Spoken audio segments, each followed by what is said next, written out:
Hello class, my name is Gabriel Charles. Today I'm going to talk about tinea pedis. Tinea pedis is also known as athlete's foot. It's an infection of the toes. It's a parasitic fungal infection that most of us have had some type of experience. Either we've heard about it, we've seen pictures of it, or we've seen the commercials for dermatophytes and prescription drugs that fight toenail infections associated with athlete's foot. A parasitic organism is an organism that can gain hold and cause much pain. It can gain hold of the tissues surrounding the foot, toe, and heels of the feet. Why is it important? It's important because not everybody knows about athlete's foot. They don't know that it's highly infectious, that it's contagious, but that it's also treatable. In fact, it's treatable with over-the-counter drugs. It's so easily treated that you can go to any grocery store, any pharmacy in that grocery store, and find an antifungal powder, cream, gel, or spray. So why is it a problem? If it's so readily treated and the treatment is so readily available, then why are there still cases of athlete's foot? Well, the reason is that it is infectious, it is contagious, and it is not something that everybody talks about anymore.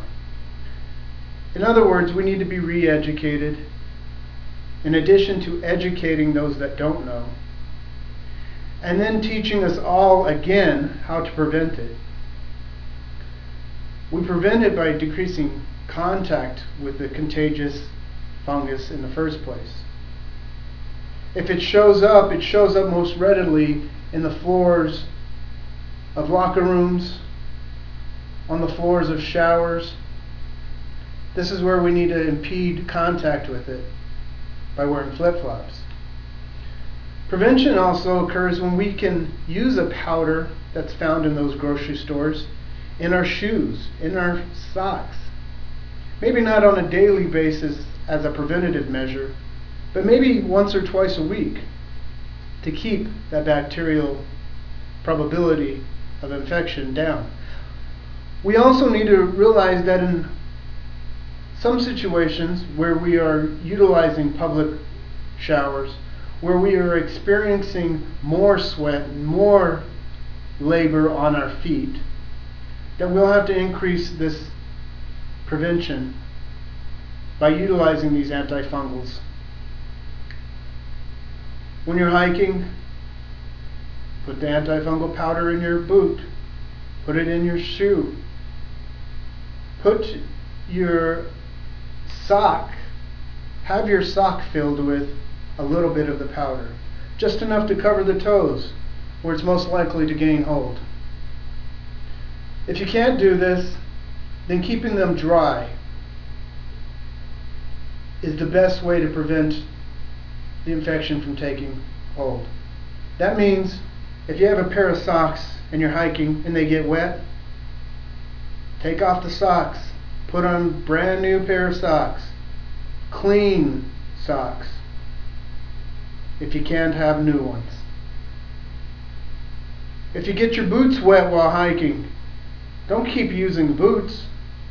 You need to change those boots out or let them dry next to a nice hot fire. Because if you continue wearing them, you're just going to rot your feet away and you won't be able to walk at all. Preventative measures for situations like this do extend to the home. If you're at home and you're wearing the same shoes day after day after day, you're walking back and forth, back and forth, back and forth, day after day after day, then you need to treat those shoes. You need to treat those socks.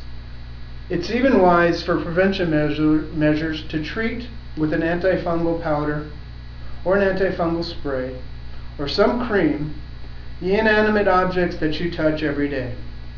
So you touch your socks, you touch your flip-flops, you touch the bedding of your bed. In fact, your feet usually rest on just one end of the bed. It's not unwise to treat that area, though most likely you wouldn't want to treat it with some powder. That's where the spray comes in handy. The spray's cold when it first comes out. Most people don't like using it on their skin. I know I don't. But if you grab that spray and you spray the foot of your bed, maybe once or twice a week as a preventative measure, maybe more if you already have the infection, you're least likely to spread it. Other things you need to take into consideration in prevention is that it is so highly contagious that it can travel to other parts of your body. Continue to experience some prevention measures, and you will not have to treat athlete's foot. Continue to use other hygienic methods that we've all learned since we were in the 5th grade. Keeping yourself clean, and you won't contract athlete's foot. Thank you, and have a nice day.